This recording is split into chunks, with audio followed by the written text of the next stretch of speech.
नमस्कार दोस्तों, आशा करती हूँ आप सभी लोग स्वस्थ होंगे। दोस्तों, राधा कुंड वृंदावन में स्थित एक पवित्र कुंड है जो गोवर्धन परिक्रमा के रास्ते में है। यह भगवान कृष्ण का मुकुट माना जाता है। मान्यता है कि इस कुंड में स्नान करने से संतान सुख और मनोकामनाएं पूरी होती हैं। लाखों की संख्या में राधा कुंड पहुंचे भक्त अहोई अष्टमी के दिन मथुरा के मध्य रात्रि निसंतान दंपतियों का सैलाब उमड़ पड़ता है। मान्यता है कि कार्तिक मास की अहोई अष्टमी को ये विशाल पर्व कान्हा की नगरी मथुरा के राधा कुंड में लगता है। यहाँ देश विदेश से आए निसंतान दंपतियों ने राधा कुंड पहुंचकर संतान प्राप्ति के लिए कुंड में स्नान करते हैं।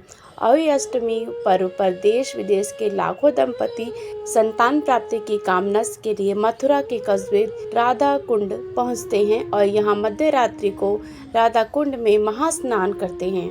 ये वही कुंड है जिसमें स्नान करने से निसंतान दंपतियों को संतान की प्राप्ति होती है। इन कुंडों की मान्यता द्वापर युग से चली आ रही है।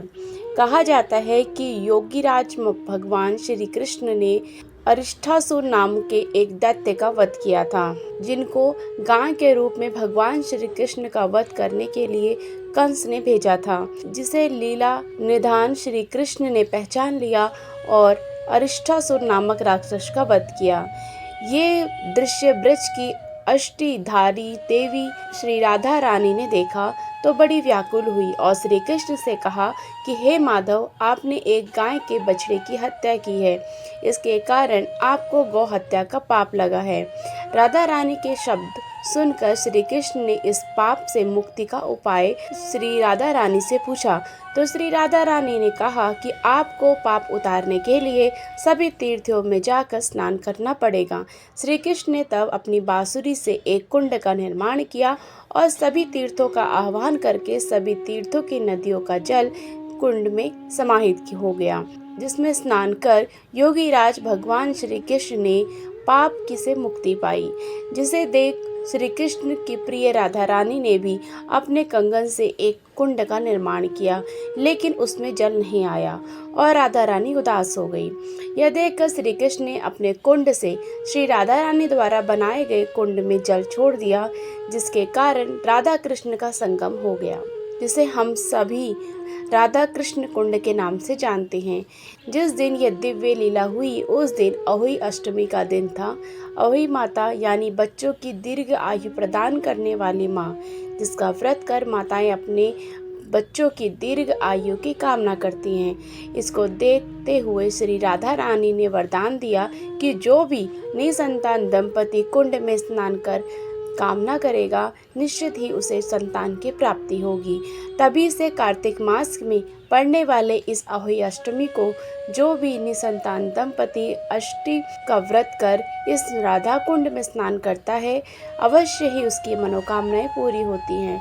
कहा जाता है कि पुत्र प्राप्ति के लिए राधा कुंड में स्नान करने से पूर्व एक फल छोड़ना होता है। वह फल पेठे का होता है, जिसे फल को कुंड में छोड़ा जाता है। उसे तब तक नहीं खाया जा सकता जब तक कि मनोकामना पूरी ना हो।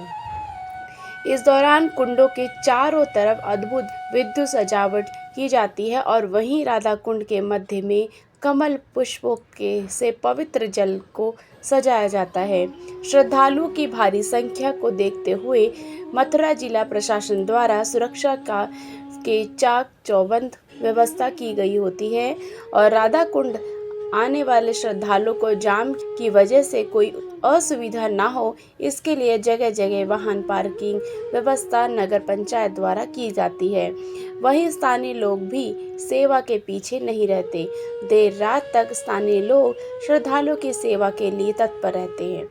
राधे राधे की जयकारों से पूरा कस्बा गुंजामय हो जाता है। दोस्तों, आपको ये अद्भुत और अनोखी जानकारी कैसी लगी, प्लीज़ कमेंट करके ज़रूर बताइएगा और वीडियो को अंत तक देखने के लिए आपका बहुत बहुत धन्यवाद।